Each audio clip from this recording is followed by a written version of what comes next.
For the news bulletin, good morning, Steven. Good morning, Rufus. The United Methodist Human Rights Monitor has condemned the recent threatening statements issued by former rebel leader Joshua Bly, popularly known as General Naked, against the Representative Yeke Kaloba. In a release issued by the Liberia Annual Conference of the United Methodist Church, the Human Rights Monitor Director Jefferson Knight said such threatening rhetoric does not only undermine the fragile peace that Liberia has worked tirelessly to build, but also fosters an environment of fear and intimidation among Liberians. According to Knight, these remarks are unacceptable and must be condemned by all Liberians committed to peace, democracy, and the rule of law. Knight further indicated that Joshua Bly is not the head of the Liberia's national security and has no official authority to issue such threats or engage in wartime tactics that threaten national stability, thus calling on the relevant authorities to summon Bly for questioning and to hold him accountable for his actions.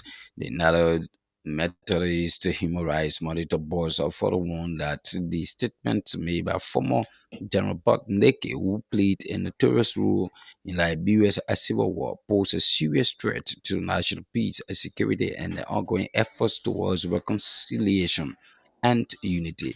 And such statement does not only jeopardize the stability of the nation, but also instills fear among the populace, undermining the very foundations of the democracy. Jefferson Nye has, however, urged all stakeholders, including government officials, civil society organizations, and citizens, to stand united in condemning such threats and to reaffirm our commitment to peace, human rights, and the rule of law. A group honored the banner United Citizens March against repeal of the Local Government Act on Monday staged a peaceful march through the principal streets of Banga, voicing strong opposition to reported plans by lawmakers to amend the 2018 Local Government Act. The Local Government Act of 2018 represents years of advocacy for decentralization, transparency, and inclusive development.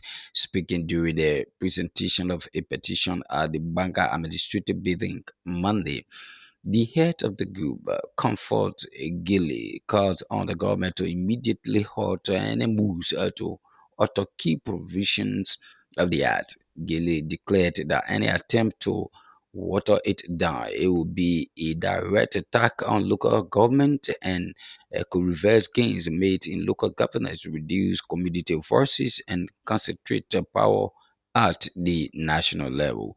Meanwhile, Convogile is urging the legislature and the Ministry of Internal Affairs to engage in broad-based consultations with citizens before making any changes to the law.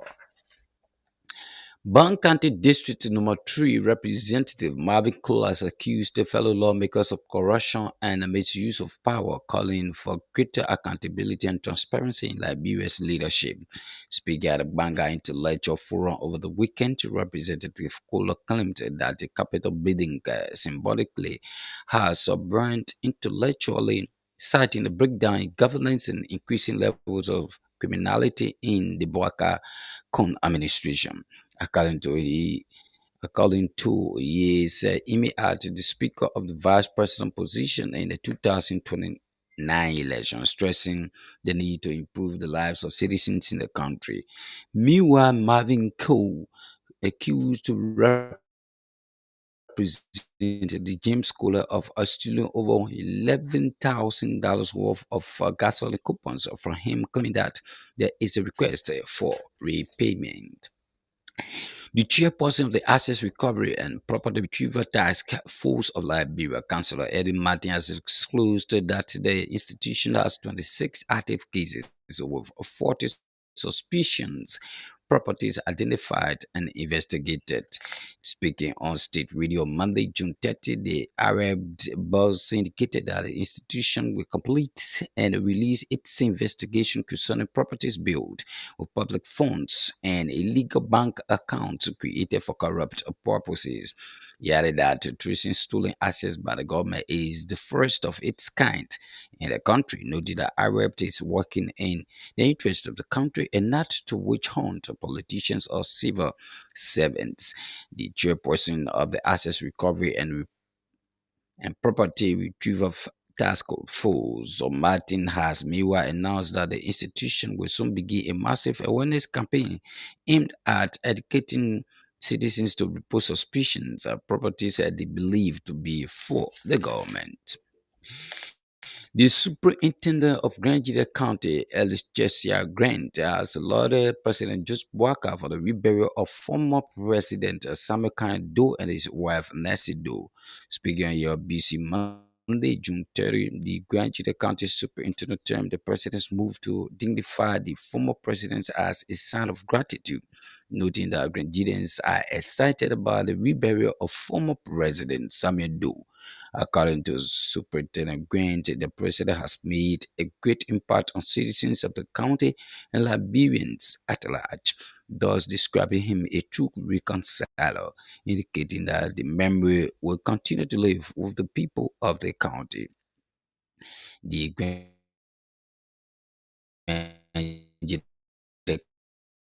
County superintendent has meanwhile disclosed that the reburial of a former president, Samarkand grandchildren and children of the former president. He added that the citizens of the county that started noting all disagreement and dissatisfaction among the people have not been resolved. Authority has officially launched a hands-on aquaculture training program targeting fish farmers in 4 counties, beginning with Margibi. The initiative is part of a broader livelihoods bank that will be rolled out in 4 counties: Margibi, Lofa Bank, and Nema. Speaking at the opening session, Ziki Pade, Director of Agriculture and Inland Fisheries at NAFA, encouraged participants to apply the knowledge and skills gained during the training to improve their productivity and secure a better future. But the envisaged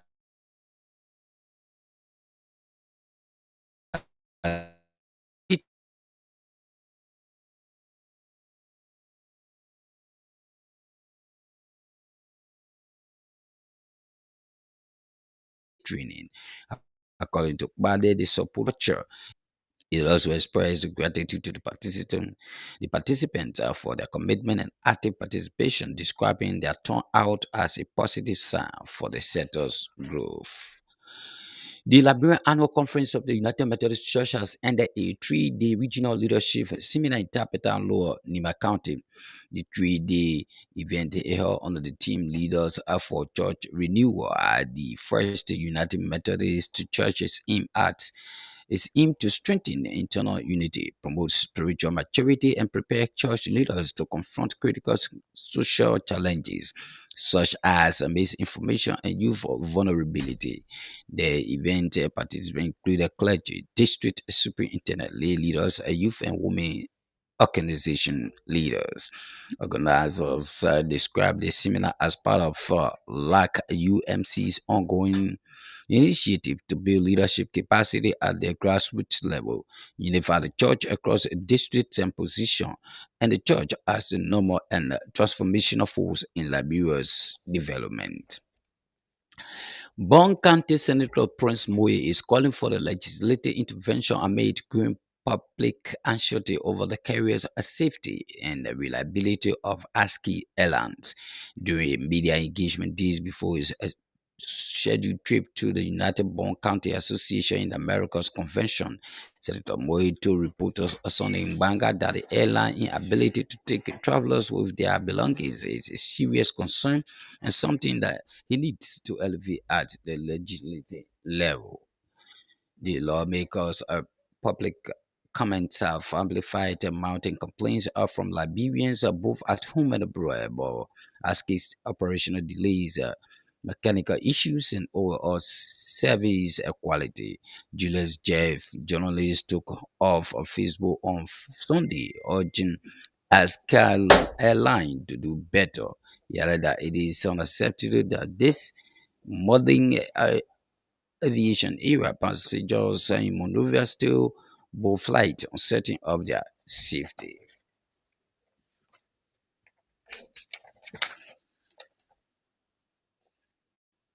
President Joseph Baka has nominated Associate Justice Yami Gbese as Chief Justice of the Supreme Court of Liberia pending confirmation by the Liberian Senate. The nomination was made in accordance with Article 54C of the 1986 Constitution of Liberia, which grants the President the authority to appoint the Chief Justice, Associate Justices, and judges of subordinate courts.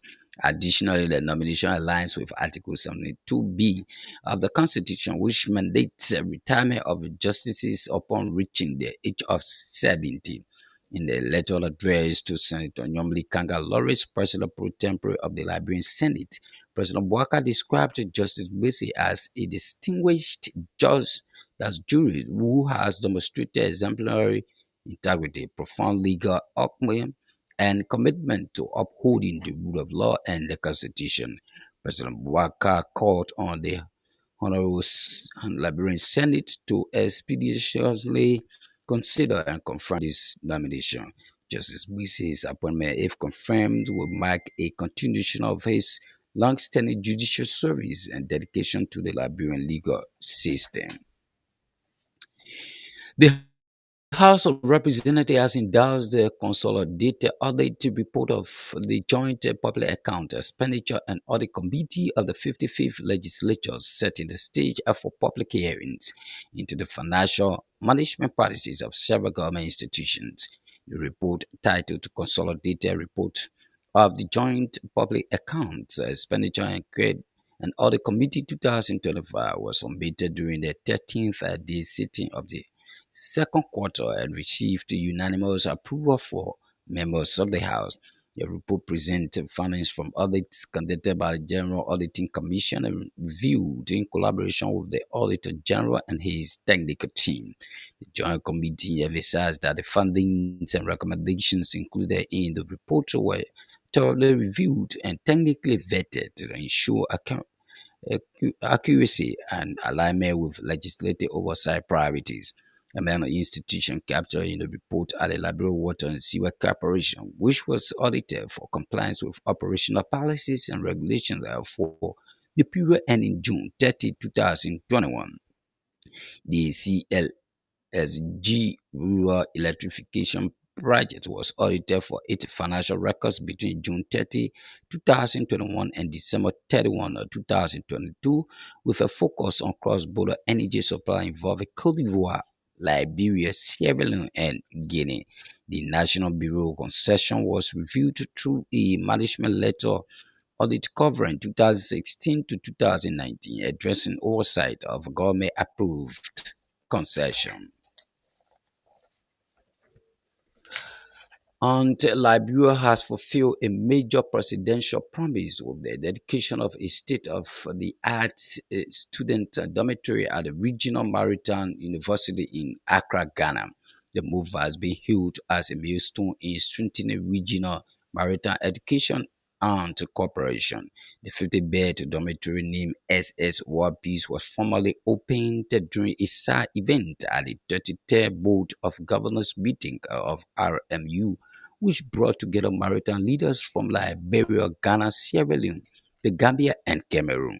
The building, which is designed in the shape of a vessel, symbolizes Liberia's deep-rooted maritime legacy and its forward-facing commitment